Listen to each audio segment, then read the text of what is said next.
Upang magkaroon ng maayos na pila at tiyak na makabibili ang lahat, inilunsad sa Kadiwa ng Pangulo Store sa Quezon City ang isang appointment system kung saan kailangan mong magparehistro at nakaschedule ang iyong pagbili. Si J.M. Thompson sa sentro ng balita.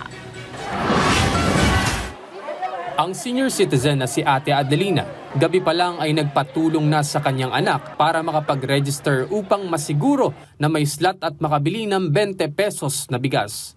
Malaking tulong po ito sa amin na online kasi pwede kang pumili ng oras. Kaya katulad sa akin, pumili ako ng alas 6. Kaya alas 4 na nandiyan ako sa labas. Kasi ang haba-haba ng pila. Kasi katulad na lahat kami naka-online. Yung iba na may milit yung mauna kasi naka-online din sila. Sabi ko, nahuli po kayo. Kaya malaking tulong po ito sa amin na itong online. Marami rin sa ating mga kababayan ang maagang pumila upang makabili ng 20 pesos na bigas sa Kadiwa sa Bureau of Animal Industry o BAI sa Barangay Vasra, Quezon City. Yan ay sa kabila ng appointment system na kanilang ipinatupad simula kahapon April 6. May hiwalay na pila ang mga nakapag-online register at ang iba na hindi nakapagparehistro. Ayon sa tagapamahala ng Kadiwa ng Pangulo Program dito sa Quezon City, priority ang mga nakapag-appointment. Pero sinisiguro naman nila na hanggat may supply, tuloy-tuloy ang kanilang pagbebenta kahit hindi nakapag-register online. Hinihikayat naman ang pamunuan na mag-register na online bago pumunta sa Kadiwa dahil layo ng sistemang ito na panatilihin ng maayos at mabilis na pagbili ng bigas ng mga tao.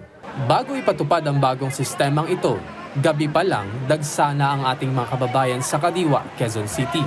Kaya't itong appointment system ang nakitang solusyon upang hindi na pumila ng sobrang aga ang mga tao. Mas siguro lang na makaabot sa supply ng 20 pesos na bigas.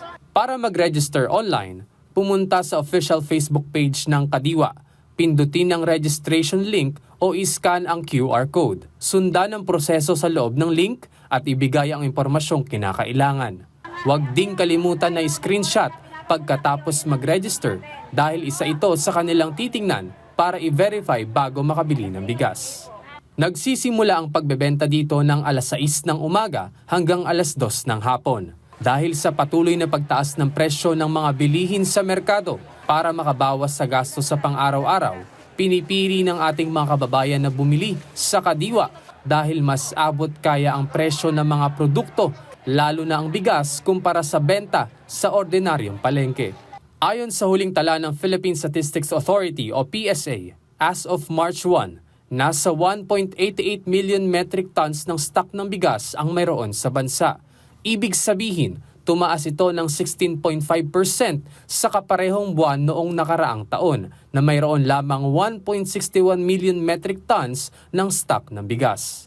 Pero dahil pa rin sa tumataas na presyo ng produktong petrolyo, apektado na ang mga local farmers na nagsusupply ng bigas dahil sa mas mahal na singil para sa pag-aangkat mula sa mga sakahan patungo sa mga trading centers.